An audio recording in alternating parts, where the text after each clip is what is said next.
क्या आपने उत्तराखंड का फेमस काफल फल चखा है? क्या आप उत्तराखंड के काफल फल से वाकिफ हैं? तो चलिए आज हम आपको बताते हैं कि उत्तराखंड के काफल देवभूमि का काफल फल कितना फेमस है, इसके पीछे की क्या कहानी है, इन सब के बारे में आज हम आपको बताएंगे।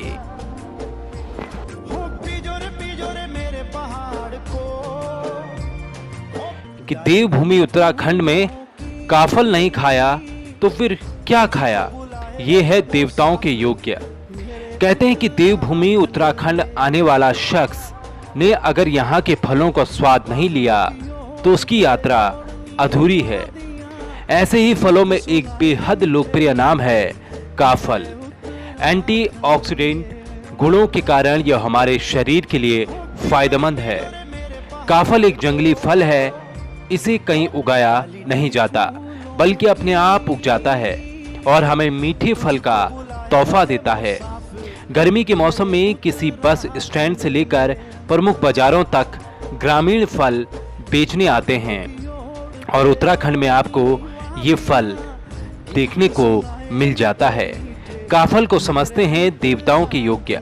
कहते हैं कि काफल को अपने ऊपर बेहद नाज भी है और वह खुद को देवताओं के खाने योग्य समझता है।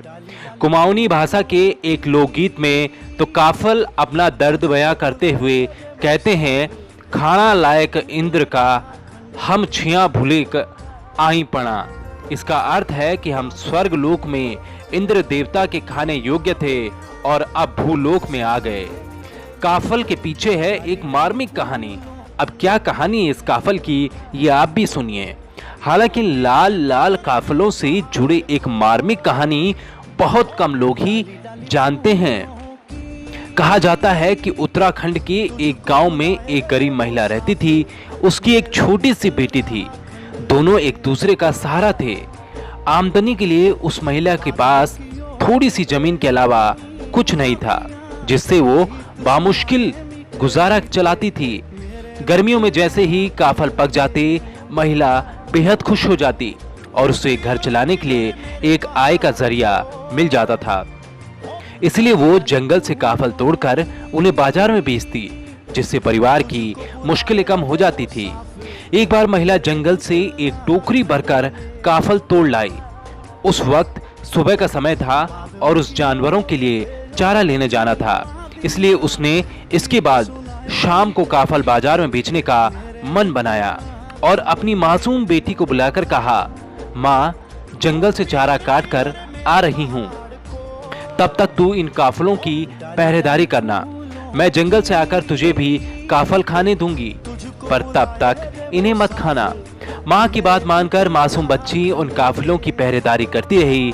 इस दौरान कई बार उन रसीले काफिलों को देखकर उसके मन में लालच आ गया, पर माँ की बात मानकर वह खुद पर काबू कर बैठी रही।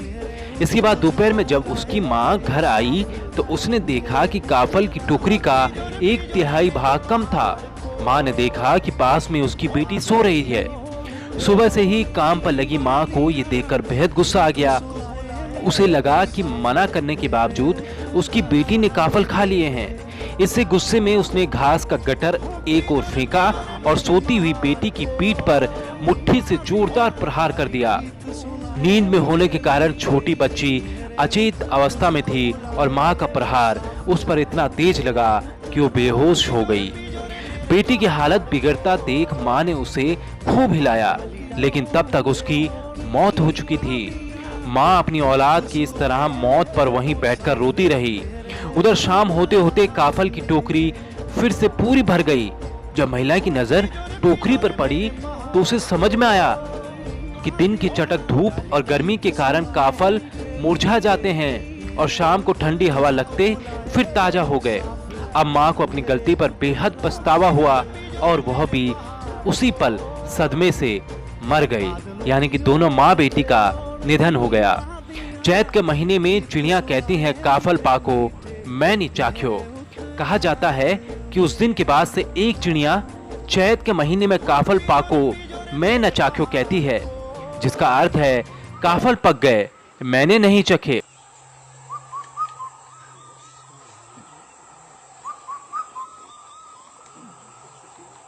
फिर दूसरी चिड़िया गाते हुए उड़ती है, पूरे हैं बेटी पूरे हैं। ये कहानी जितनी मार्मिक है उतनी ही उत्तराखंड में काफल की अहमियत को भी बयां करती है। आज भी गर्मी के मौसम में कई परिवार इस जंगल से तोड़कर बेचने के बाद अपनी रोजी रोटी की व्यवस्था करते हैं। छोटा गुठली युक्त बेरी जैसा ये फल गुच्छों में आता है और हर पकने पर बेहद लाल हो जाता है, तभी इसे खाया जाता है। ये वे पेड़ अनेक आकर्षक औषधियों गुणों से भरपूर होते हैं। इसकी छाल जहां विभिन्न औषधियों में प्रयोग होती है, काफल से होता है कई चीजों का इलाज। आयुर्वेद में काफल को भूख की अचूक दवा बताया गया है। साथ ही मधुमेह रोगियों के लिए भी यह रामबाण उपाय है। आयुर्वेद विशेषज्ञ के मुताबिक बताते हैं कि विभिन्न शोध इसके फलों में एंटीऑक्सीडेंट गुणों के होने की पुष्टि करते हैं, जिनके शरीर में ऑक्सीडेटिव तनाव कम होता है और दिल सहित कैंसर और स्ट्रोक के होने की संभावना कम हो जाती है। खास बात है कि इतनी उपयोगिता के बावजूद काफल बाहर के लोगों को खाने के लिए नहीं मिल पाता। दरअसल काफल ज्यादा देर तक रखने पर खाने योग्य नहीं रहता। यही वजह है उत्तराखंड के अन्य फलों जहां आसानी से दूसरे राज्यों में भेजे जाते हैं, वहीं काफल खाने के लिए लोगों को देवभूमि ही आना पड़ता है। बीते सालों में काफल की बागवानी के उपाय हुए हैं। अगर इसे व्यापक और सफलतापूर्वक किया जाए तो न सिर्फ लोगों को ये पौष्टिक फल आसानी से खाने को मिलेगा, बल्कि स्वास्थ्य के क्षेत्र में इसकी उपयोगिता लोगों की आय का बड़ा जरिया भी बन सकती है। तो दोस्तों, ये जानकारी मुझे आपको देनी थी। उत्तराखंड में काफल पाक्यो, एक बार इस पहाड़ की ओर तो जरूर आना और काफल जरूर चखना, तभी आप जो है उत्तराखंड के इन फल के बारे में जान सकते हैं। तो चलो उत्तराखंड में आज इतना ही दोस्तों। आप देखते रहिए चलो उत्तराखंड। नमस्कार, जय उत्तराखंड। पीजो रे मेरे पहाड़ को।